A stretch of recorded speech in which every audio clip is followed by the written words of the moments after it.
Po tayo mga kababayan dahil quick update of course no dun sa mga nakaantabay po mga kababayan po sa mga nakaantabay dito po sa umaandar na kaso ng pagkawala ni Mima Alician mga kababayan ano yan po ang ating tatalakayin at ito nga pong pagka-viral na naman talaga ng mga Duterte mga kababayan dahil nga po nakita nyo naman sa mga balita, di ba?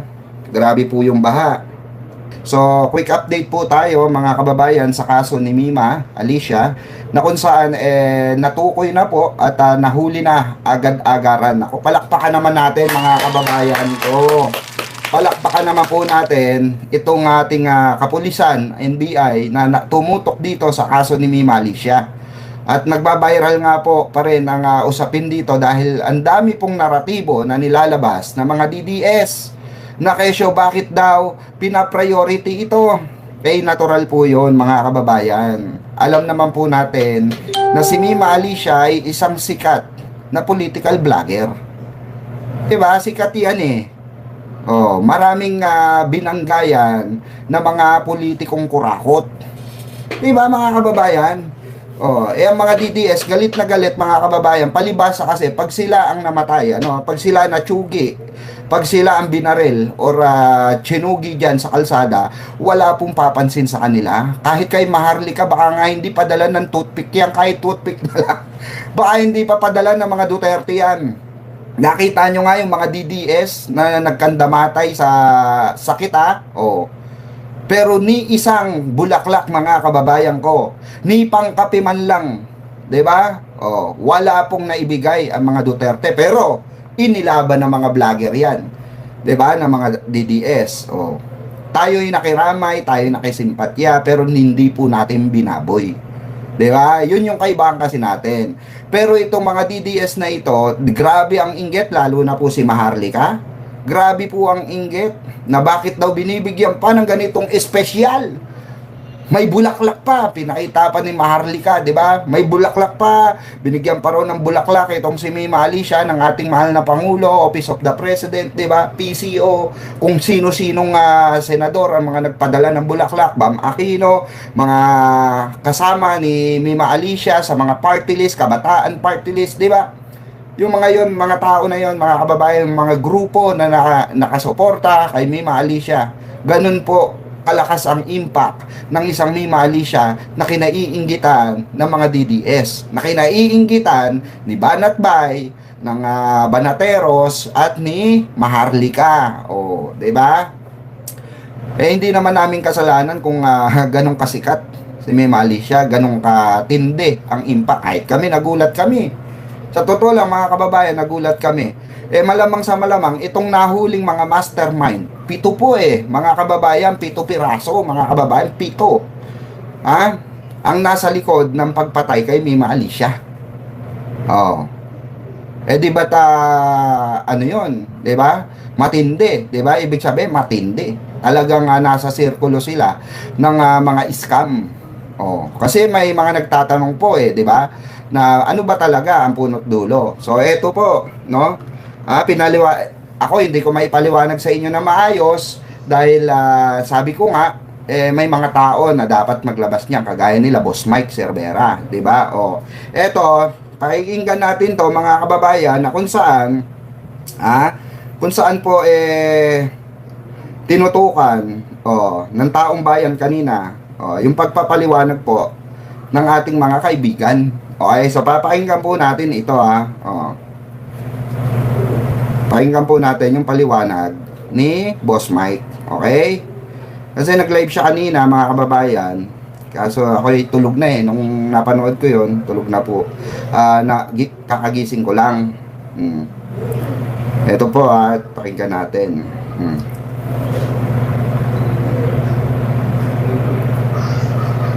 Wait lamang po Itong 5 hours ago. Ito, wait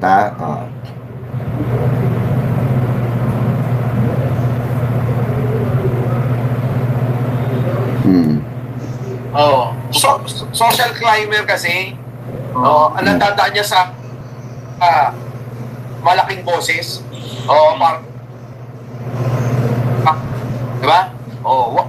wala rito yung iba yung pagkain ko, Mima, iba yung pagkain mo. Basta kung ano yung may pagkain dyan, may pagkain. Oh. Yan. Ito Kaya po ako yung istorya, kinuwento po ni Boss Mike, ano? Tawa kami ng ito. tawa, taga-bit-bit ni Mima eh. Taga-bit-bit ng bag, taga-bit-bit ng charger. Wait lang ha. Pinabag. Hmm. Di ba? Tinanong ko. Sabi ko, pwede ka naman di pumunta dyan eh kung hindi mo gugustuhin eh, kung ayaw mo talaga eh. Kasi galing siya trabaho, kailangan niyang pumunta doon dahil parang order, parang kailangan daw.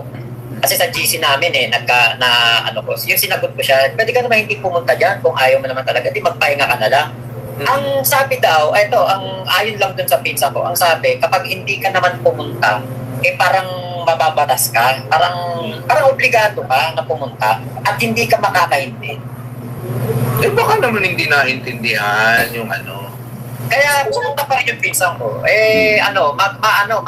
Kumbaga yung pinsan ko naman, kumbaga siya pagdating sa politika, wala siyang paki kung ano yung nangyayari sa politika. Tama yung sinasabi nga ni Boss Mike na merong mga tao dito, hindi sila kulto. Sila tama. Ay merong kanya-kanya lang talaga tayong paniniwala. O kunwari ako, Mormons. Si Boss Mike, kunwari Katoliko, hindi ko ipipilit na, Boss Mike, Mormons ako, ito, paniwalaan mo to. Iengganyohin kita. Hindi. Kasi alam nyo, napakahaba at napakahirap pag-usapan ng relihiyon. Walang nanalo dyan pag-usapang relihiyon. Kita nyo yung mga gera na napagsimula ng relihiyon, walang nanalo. Lahat devastated. Kaya pag-usapang politika, yun, labo-labo tayo, pero pag-usapang religion. Pero yung mahirap kasi bakit pag yung politika naluan pa ng religion eh. Mas magulo yung Totoo. usapan yun. Labo-labo Di ba tayo meron tayong kasabihan, ang Estado, hindi pwedeng makialam sa religion. Oo. Di ba? Kahit nga tax, wala sila, di ba? Oo, wala. Pero bakit ngayon? Tignan mo ano ba pangalan nun? Yung Kenny Buloy. Di ba? Shoutout sa mga bagong dating dyan, ha? Tapos nitong mga nakaraan, nakita natin mga kapatid nating INC. Ayan. Admin na BMI, jakitan nga natin to si Ma'am, wait lang ha, jakitan lang natin. Pagtatanggol. Yan. Moderator na po natin si Admin, ayan. BMB. Porque bagong gising ka, boss, may kapanilagay mo rin. Pero kasi total sa religion magkaiba-iba na paniniwala, no? Yung sinasabi ko kasi, kapag usaping religion, ako na naman, pag usaping religion, Ganyan maganda. hindi, pero daw siguro mag-agree naman sa akin. Yung pwede rin hindi, no? Pag usaping religion, kung ano pa paniniwala ng mga yan, huwag natin nakikialaman. Tama. Huwag natin nakikialaman yan, kahit ano ba, kahit ibang-iba sa paniniwala natin. Pero pag religion, nangyayap sa politika, siguro naman pwede natin sila pakialaman doon sa politika nila. Oo, tama. Tama naman siguro, pero pag pinakalaman natin yung politika nila, tinadama yung religion nila. Correct. Ilabas natin yung paniniwala. Tama naman. Oo. Kasi for example, kasi meron tayong mga nakikita, di ba? Wait lang ha, post muna natin. Tama yung sinasabi dito ni, kasi marami kasi ang mga fans ni Mima na dinadamay nila yung mga hindi naman maiwasan, no, yung mga religion na may kinalaman daw itong ibang relihiyon na ito na di umano nagpatumba kay Mima dahil nasasagasaan nga ni Mima yung relihiyon ng politikong ito, di ba? I-diretso na natin si Marcoleta, di ba? So, isa sa mga naiisip nila na may tendency, di umano na possible na may kinalaman ang reliyon ni Marcoleta. Pero, yun nga, ang sinasabi nga ni Boss Take rito, pwede naman natin silang pakialaman in terms of political issue. Diba? Political, tawag dito, political analyzation, diba? Pagka kasi, kung isipin natin, pag sila nag-analyze regarding sa ating Pangulo, bias. Pag tayo nag-analyze ng mga politiko nila, 'di ba? Sabi naman nila bias. So nagkakaroon po talaga ng conflict. Pero dapat talaga i-set aside din natin talaga kung ano yung paniniwala nila, 'di ba? Tayo naman, ito real talk to. Never po tayo ng monk or nag-monk ng tawag dito Never po tayo nagmak ng relihiyon or ng iglesia, di ba? O, kagaya ng iglesia ni Cristo, hindi natin pinapakailaman yung belief nila when it comes to religion. Ang ating pinapakailaman po ay yung political analysis nila when it comes to politics issue. Diba? Pinapakailaman natin yung dinedebate natin dito sa ating mga live, yung mga paniniwala nila when it comes to politics. Dinedebunk natin yung kanilang mga sinasabi when it comes to politics issue. O, yun po yung sinasabi namin nila Boss Take. O, at yun yung gusto niya ipaliwanag, di ba? Oo, for example, tayo, kasi out of context na kung susumahin natin idadamay pa natin, bakit di sila nakain ng dinuguan, bakit malalim na usapin na po yan, yung pagdating sa mga ganyang belief, di ba, hindi naman po politika yan, so dito lang tayo sa politics, di ba, kung meron mang kinalaman ang isang relihiyon sa pagkawala ng isang individual, 'di ba? Hayaan po natin yung investigasyon na gumulong. Kasi po nahuli na po itong pito Itong pito po nahuli na po, no? Ito pakinggan nyo. Forward na lang natin, kung saan banda 'yon. Alam mo, hindi ko iniisip yun, magagaling. Wait lang po Kasi binalita na po dito ni Boss Mike Cervera. Alam mo, hindi ko iniisip yun, Tama, Takero? Hindi pa sa YouTube eh. Oo. Sa akin naman kasi noon, nung eleksyon, alam naman nila, Takero. Ito, wait lang Hindi na kami kinukuha namin. Ang ganda, ganon. Ano ba yun? Alam. Ng INC. Hindi.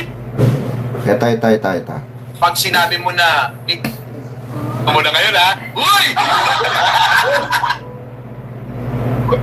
Sa pagpatay kay Mima Alicia, huli na ho mga kababayan, huli na Opo ay nako, sigurado ho yun. Oo, huli na.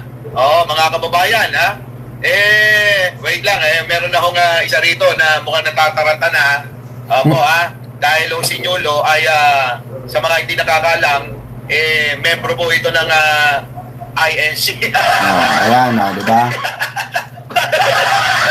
Ganun. Yola, wait lang Hindi, totoo po yun. Totoo yung sinabi ni Boss Mike. Bago ko ituloy itong balitang umaalingaw-ngaw, na pito mga kababayan, pito na mga suspect at mastermind sa pagpatay kay Mima Alicia ay ayon sa pinagkakatiwalaang source namin ni Nyulo ay nasabat na ho. Nahuli lahat. Yun. Kuyatan kagabi siguro to. Ikaw na. Magandang umaga po sa inyo lahat, mga kasosyalera ni Boss Mike. Wala pa po kami tulog dahil may po ng information sa amin na mahuhuli na po ang malipito. Bukod pa po yata ito sa gunman. Bukod pa to sa dalawang yung riding in tandem. Tama. At ayan po ang isang balita. Ang hirap pala maging spokesperson, no? Kailangan magagising. Mahirap talaga. Di ba? Nagpupuya tayo, kakaantay dito. Tama, Kasi ayon nga ho sa source. Kaya nga late na rin ako nagising Boss Mike Talagang puspusan ho yung ano ba tawag dito? Nyulo? Yung sakote. Pagsakote. Hindi, yung pag nangangaso ka ba? Panghahunting. Yan. Sana nawala si Takero. Takero, akyat ka uli. Uy, akyat ka uli. Ito. Base natin. Di ba? Panghahunting ho dito sa mga di umano ay may mga kinalaman at mga nag-utos para ho ipatumba si Mima Alicia. Yun Pogi talaga ng ex ni Mima. Gago, hindi ko ex. Kasi wala na siya. Ex na tayong lahat. Ano ka ba? Ex-friend, Ito, insan lahat naman tayo po yan, no? Pero, hindi masaya nangyari kay Mima pero masaya tayo dun sa justisya na Nakamit agad. makakamit niya nga ngayon, no? So, yun, good job po kay, kay PNP Chief Melencio Nartates. Galing ano? Galing, no? Napaka-professional niya gumawa, no? Napaka-professional niya kumilos, no? Uy, alam mo, ay Takero, congrats ha. Kayo pa lang napasin, ang ganda na lang ano, ang linaw-linaw mo na ngayon ha. Uy! Malinaw na yung mic. Oo. Hindi ko active. Ang ganda oh, hindi ka na si Casper. Sige, ito na, ang ganda ng umaga natin, ano. At maganda tong balita na to, na yung mastermind, ano. Ayun, sa ating bugwit, mga kababayan, medyo nahirapan daw sila na masilo, mahuli, masabat. Gawa nga ng nagtago pa raw sa isang kapilya, no? Okay. Sa ating source yan ayon sa ating source na nahirapan pa sila kasi nagtago pa sa isang kapilya. Ito po na natin kasi ayon din sa ating source, ano po, hindi naman natin na sinasabi na kasi yung ibang isip, pag sinabi mo na ikaw ay membro ni Mike Cervera, lahat na sasabihin gwapo, di ba? Uy, ganon. Ano ba yun? Sino hindi gwapo sa atin? Parang ano, ang pangit ng metaphor, ang pangit ng metaphor. Alam mo na tayo gwapo eh. Sorry naman, tinupuyat nga ako eh. O sige na, ganito na lang. Mali yung metaphor ko. Tumpukin na natin. Kasi mga kababayan, sa mga hindi nakakaalam, yung pong nakarelasyon ni Mima, bukang bibig naman ni Mima yun na membro ng INC. Oo, At tama. ngayon nga po, ang sinasabi ng ating source, di umano, yung mastermind po ay membro din ng INC. Hindi po natin sinasabi na lahat ng ang pamunuan, ano? Lahat naman ng relihiyon, sabi nga ni Takero kanina, lahat naman merong mga masasamang, di ba, nagagawa yung ibang mga membro ng kahit na anong relasyon, kahit anong relihiyon. Pero mga kababayan ko, ayon nga sa ating source, alangan naman na kulangan natin yung balita natin, ano, na ang mastermind nga po ay membro nga po ng INC. Kaya nga ako sabi ko, nahirapan daw di umano ang ating alagad ng batas dahil nga po nagtago pa sa kapilya. Hindi lang malinaw kung isinuko ba ng kapilya o kung ano yung nangyari. Sana sinuko na lang, ano. Pero insan, kasi sinasabi mo kasi, sinasabi mo kasi mastermind. So bakit naging mastermind? No, ano ba, meron bang scheme na ginawa? Meron bang scam na ginawa? Kasi ayan pakinggan nyo pakinggan nyo mabuti. Nautangan si Mima ng malaking halaga. Naku po. Siguro yung mga inuutang niya sa iba't ibang tao, doon niya dinadala. Tama. Nakuha nyo? May scheme po Ibig sabihin, mga kababayan, baka naman na merong ginagawa itong mastermind na hindi magandang gawain. Diba? Ulitin ko, lahat naman tayo, diba? Lahat naman ng mga relihiyon, merong Katoliko nga dyan, membro ng Sige-Sige. Diba? Meron din namang Katoliko na katulad namin. Kami law-abiding citizen. Diba? Katulad ninyo, INC, pero law-abiding citizen. Kasama natin. So, iba-iba po yan. Para lang hindi magkaroon ng kulay. Wag nating kulayan o kaya wag nating Pero isa lang yung ating sinisigurado.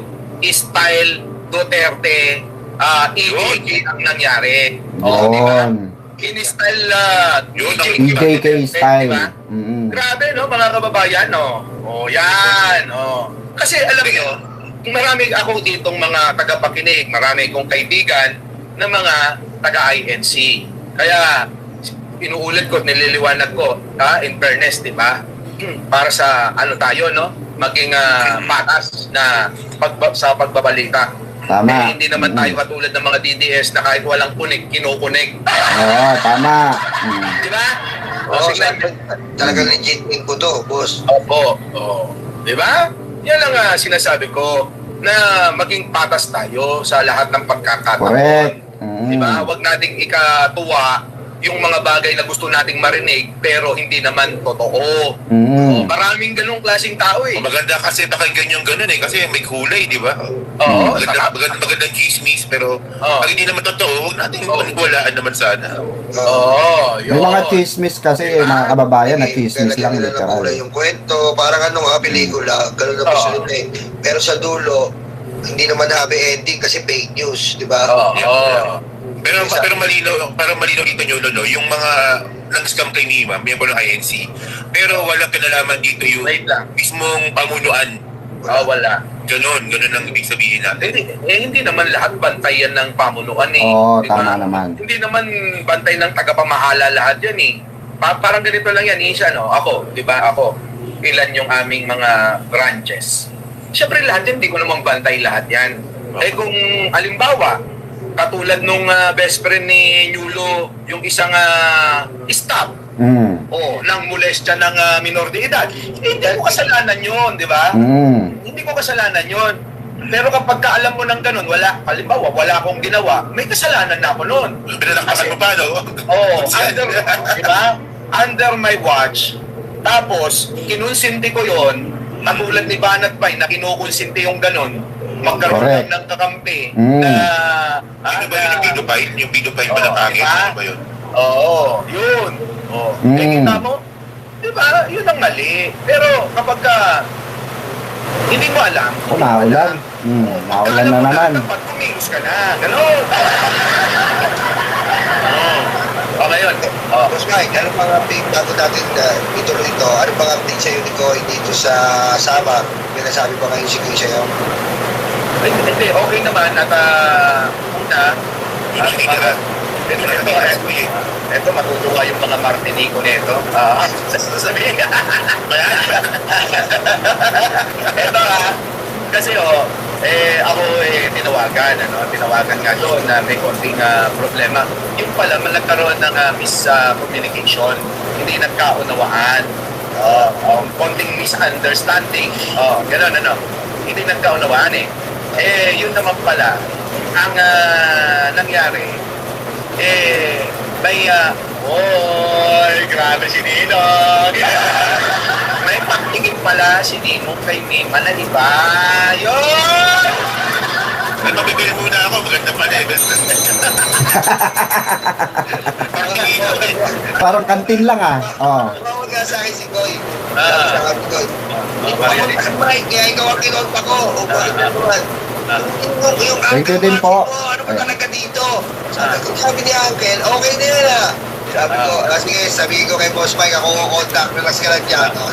Maria Lisa, thank you Hindi, ganito nangyari. Anong ginawa ni Ninong? Uncle!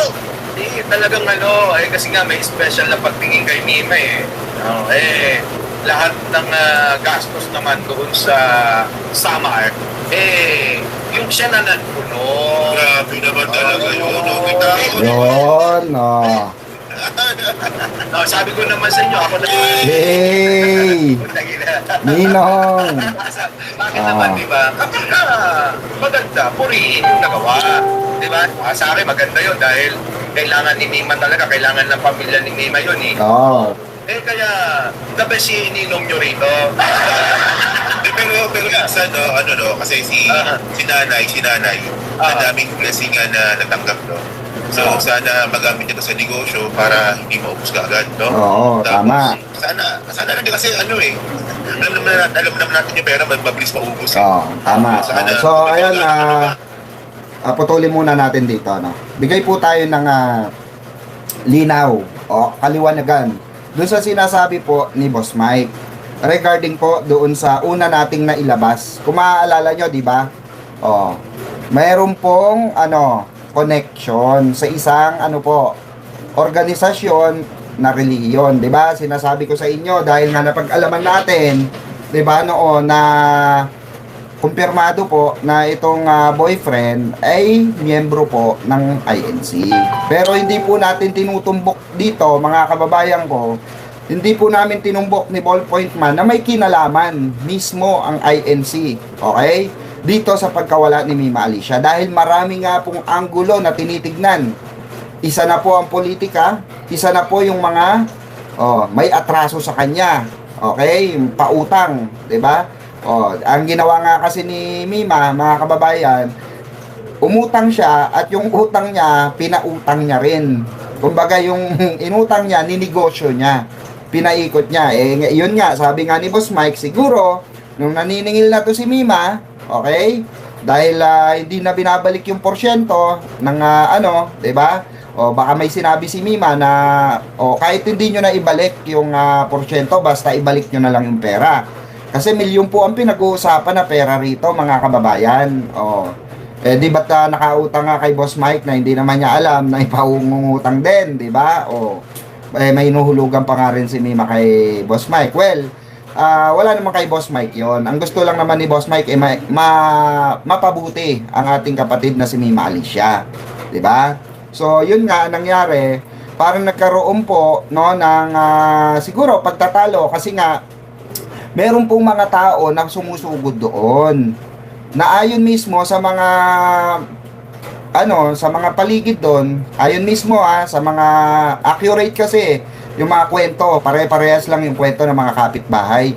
Meron daw sumusugod doon tuwing gabi hanggang madaling araw, at nakikipagdiskusyonan kay Mima.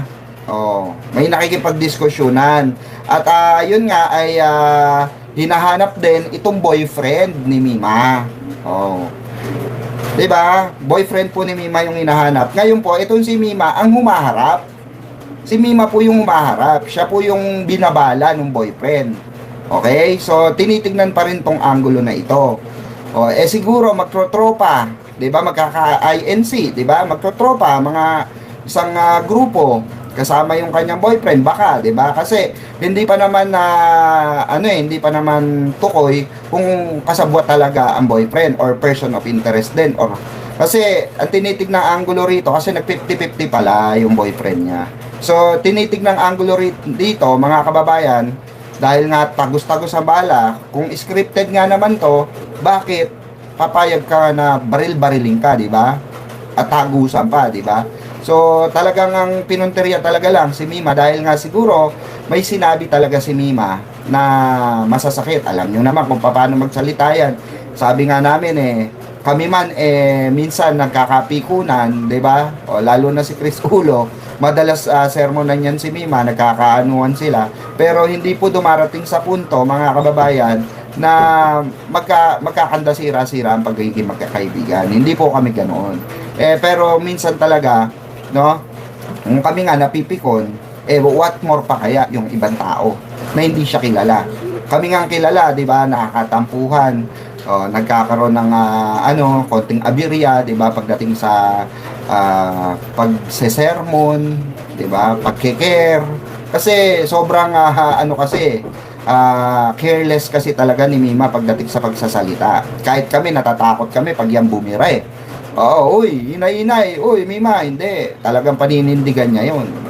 Yun ang paniniwala niya na, tama yung kanyang pagbitaw, di ba? O pagbira sa mga politiko. Niya yun, perspective niya yun, di ba? Pero, ayun nga, ang sinasabi nga ni Boss Mike, hindi porke INC or membro ng INC, yung yung boyfriend at yung mga mastermind, di ba?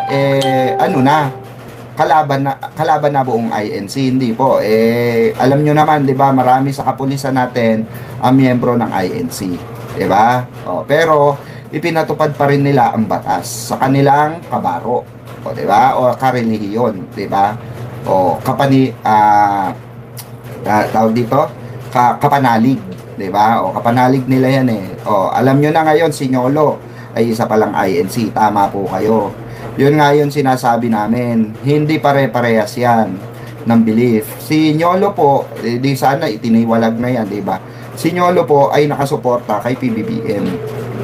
Kahit siya ay INC, hindi siya, hindi siya pabor kay Marcoleta. Di ba? Hindi siya pabor, Hindi po siya pabor sa ginawa ng Marcoleta family, 'di ba? Yung pagtatanggol ni Marcoleta sa mga diskaya, 'di ba? Alam niyo naman 'yan, mga kababayan, open book naman po si Nyolo diyan, 'di ba? Pero hindi siya tiniwalag, 'di ba? Pero eto nga, mga kababayan, kasi tigilan po natin yung lalo na ito beware sa mga kasi baka mabalikan kasi kayo ng kaso. 'Di ba? Baka mamaya balikan kayo ng kaso ng INC na dinadawit nyo yung kanilang doktrina. 'Di ba? Kaya nga po nililinaw natin nila Boss Mike, ng ating mga kasama, na ito ay hindi po usapin ng relihiyon. We do that better than anybody. I bet you got it twisted, you don't know who to trust. So many player hating niggas trying to sound like us. Say they ready for the front, but I don't think they know it. Straight to the depths of hell is where them cowards going. Well, all you still down, nigga, holler when you see me. And let these devils be sorry for the day they finally free me. I got a caravan of niggas every time we ride. Hitting motherfuckers up when we pass by. Until I die, live the life of a boss player. Cause even when I'm high,